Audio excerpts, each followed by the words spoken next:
განში წმინდა პეტრეს ტაძართან აქ ცარიელ მოედანზე მარჩი რომის პაპის ლოცვა და ის შთამბეჭდავი კადრები, რაც ყველამ ვნახეთ, არასდროს დაგვავიწყდება უფალო გევედრებით, ნუ დაგვტოვებ მარტო ამ ქარიშხალთან. პანდემიური გაზაფხული იყო უმძიმესი შედეგების მომტანი იტალიისთვის, 10,000-ობით დაღუპული, დღემდე აქტიური 21,000-ზე მეტი შემთხვევა, 161 ადამიანი იმყოფება კრიტიკულ მდგომარეობაში, ყოველდღიურად არის 200-ზე მეტი ახალი ინფიცირებული, რაც პიკის მონაცემებთან შედარებით გაცილებით ნაკლებია, მაგრამ ნიშანია იმის, რომ დღემდე მომაკვდინებელ ვირუსთან ვართ კოჰაბიტაციაში. იტალიელები ამბობენ, რომ ძალიან დიდი დრო და ძალისხმევად დასჭირდებათ, რომ ფეხზე დადგნენ. აქ ახლა შეკრებილია მაქსიმუმ 250 ადამიანი. პანდემიამდე იყო რამდენიმე მეტრიანი რიგი და დღეში მარტო ვატიკანს 20,000 დამთვალიერებელი ჰყავდა. როგორ უნდა იცხოვროს იტალიამ COVID-19-თან ერთად ჩვენ სიუჟეტში.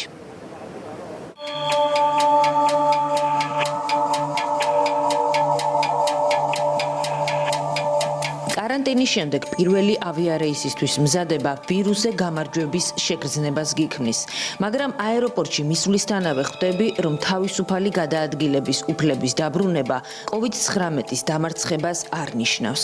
ბრიუსელში გასაფრენი დარბაზი მიტოვებულ კუნძულს გავს. ავიაკომპანიის გასასვლელთან რეკორდულად მცირე დროში მოვხვდი. ევროპელები მგზავრობას ერიდებიან, ამიტომ კაფეები და მაღაზიებიც არ გახსნილა. ეს უკვე რომის აეროპორტია. იტალიამ საზღვრები ამ კვირაში გახსნა, რაც მგზავრთა ნაკადზე, როგორც ხედავთ, არასახულა. მაღაზიების 90% ისევ დახურულია. სოციალური დისტანციის დასაცავად სკამებზე ცისფერი ლენტებია გადაკრული. იტალიური ბრენდების რეკლამები ჰიგიენის დაცვის წესებმა ჩაანაცვლა. ცარიელი გასაფრენი დარბაზი მსოფლიოს ნომერ პირველი უხილავი მტრის ვირუსის ძალას გიჩვენებს.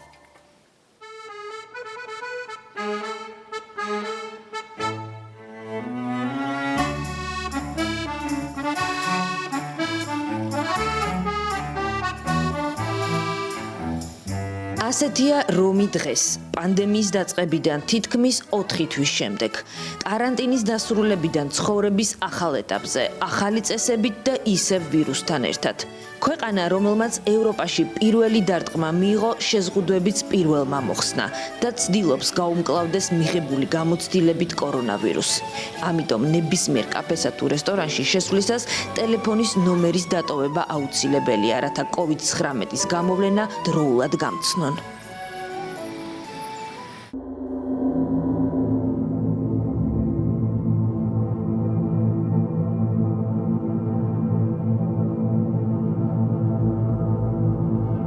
საქართველოს საელჩომ მასპინძელ ქვეყანასთან და იტალიაში მყოფ 1000-ობით ქართველთან ერთად ურთულესი თვეები გადაიტანა. 24 საათიანი რეჟიმი, ცხელ ხაზზე შემოსული ზარები, უამრავი თხოვნა, საკვების გარეშე და ვირუსის გამო ჩარჩენილი ქართველები. საქართველოს ელჩი კოტე სურგულაძე ამბობს, რომ სიტუაცია კარანტინმა გადაადგილების შეზღუდვით წარმოუდგენლად გაამწაფრა. არასდროს უარ ყოფილა, რომ დიპლომატიური მანქანა გაეჩერებიათ ქუჩაში, იტალიაში. სულ გვაჩერებდნენ რეგულარულად. არდა ეს პერიოდი იყო, როდესაც დახმარებები უნდა მიგვეტანა ადამიანებისთვის, სახში უნდა მიგვეკითხა.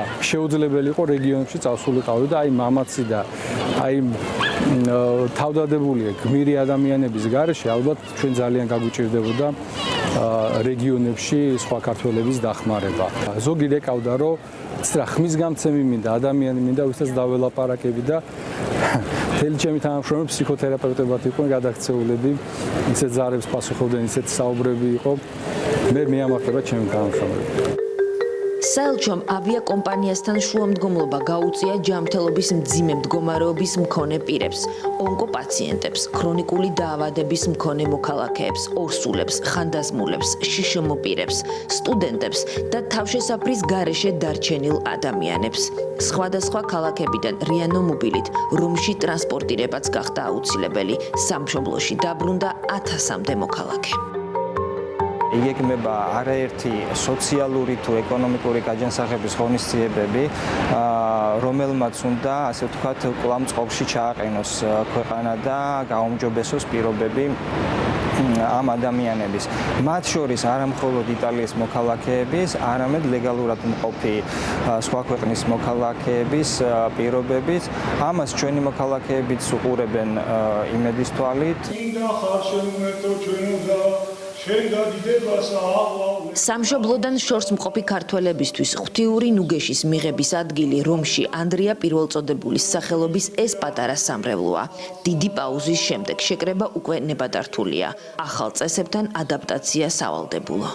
სამწუხაროდ ვერ ეტევიან და გარეთ უწევთ ადამიანებს დგომა და ეხლა გვაქვს იმედი სულ მცირე გახმოვანებას გავიტანთ გარეთ. ეკლესიაში შევხვდით ქართველ ემიგრანტს. მან გითხრა, რომ სიკვდილს თვალებში ჩახედა. COVID-19-ის სიმპტომები მას შემდეგ გამოუვლინდა, რაც მისი მძრუნველობის ქვეშ მყოფი მოხუცი საავადმყოფოში გადაიყვანეს, სადაც ის მალევე გარდაიცვალა. სახლში მარტო დარჩენილი 7 დღე ებრძოდა ვირუსს და ბოლოს თავადაც 25 დღით ჰოსპიტალში მოხვდა. ჯოჯოხეთი იყო, იმიტომ რომ ძალიან დიდი ტკივილები განვიცადე. იარასავით მაქვს, ერთი ხანჯალივით ესეთი წერტილი მაქვს, რომელიც პერიოდულად მაწუხებს. ვირუსთან ბრძოლის შედეგები იტალიაში ყოველი ფეხის ნაბიჯზე ჩანს. ეს იქნება ესპანეთის მოედანი, ყოველთვის გადატვირთული სავაჭრო ქუჩა, მუზეუმები თუ კაფე-ბარები. რომის ცენტრში პიაცა კაბრანიკაზე 40 წელია, რაც ხატების ანტიკვარული გალერეაა გახსნილი. ფლობელი იტალიელია, დირექტორი ქართველი, მზარალი უკვე იმხელაა, რომ ხარჯების დაფარვაზე საუბარი ზედმეტია.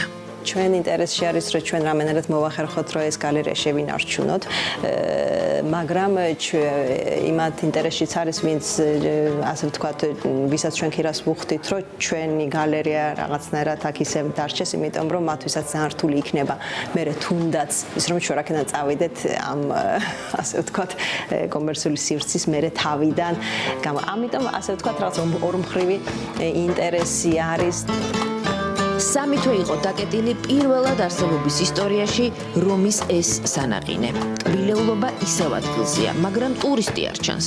ფლობელი გვიყვება, რომ იტალიელები უცხოელი სტუმრების სიმრავლის გამო აქ შემოსვლას ვერაზროს ახერხებდნენ. ტურისტების ჩამოსვლამდე საკუთარ ქალაქში ყველა კაფეში თავისუფლად დაჯდომა შეუძლიათ, მაგრამ ტურისტების გარეშე რომს არსებობა უჭირს.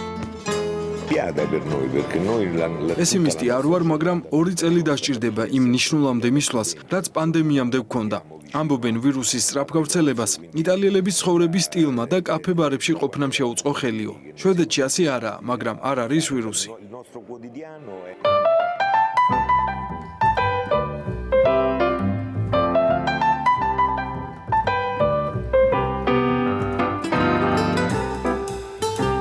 რომიდან ვენეციაში გადავინაცვლეთ. ვენეცია ტურისტების გარეშე ადგილობრივების თქმით იგივეა, რაც ზღვა თევზების, ცავარსკვლავების და ადამიანი ჟანგბადის გარეშე. მსოფლიოში ერთ-ერთ ყველაზე შთამბეჭდავ ქალაქს ყოველწლიურად 23 მილიონი ტურისტი ყავს.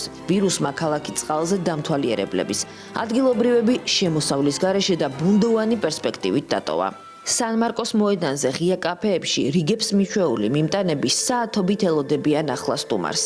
ვენეციაში ყველაზე სევდიან სანახაობას ცარიელი არხები, გაჩერებული გონდოლები და უჩვეულო სიჩუმე ქმნის. The city was empty for 3 months and კრუიზები გაჩერებულია. სააგენტოების უმრავლესობას აგვისტოსთვის ჯერ არც ერთი შეკვეთა მიუღიათ.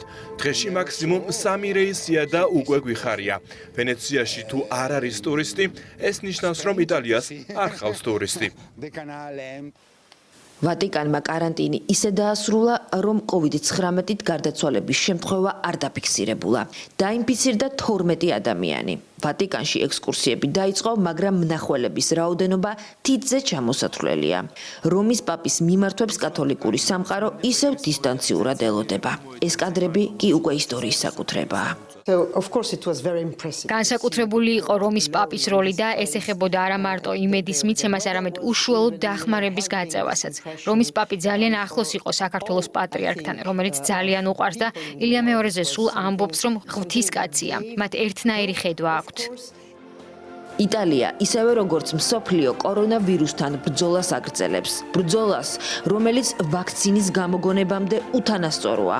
ადამიანურ ტრაგედიებზე, შიშზე და ყოველდღიურად გადარჩენაზე გადის. ბოლო 24 საათში იტალიაში 59 ადამიანი დაიღუპა. მადლობა ქეთი ქარდავას, ის აგრძელებს მოგზაურობას ევროპის მასშტაბით და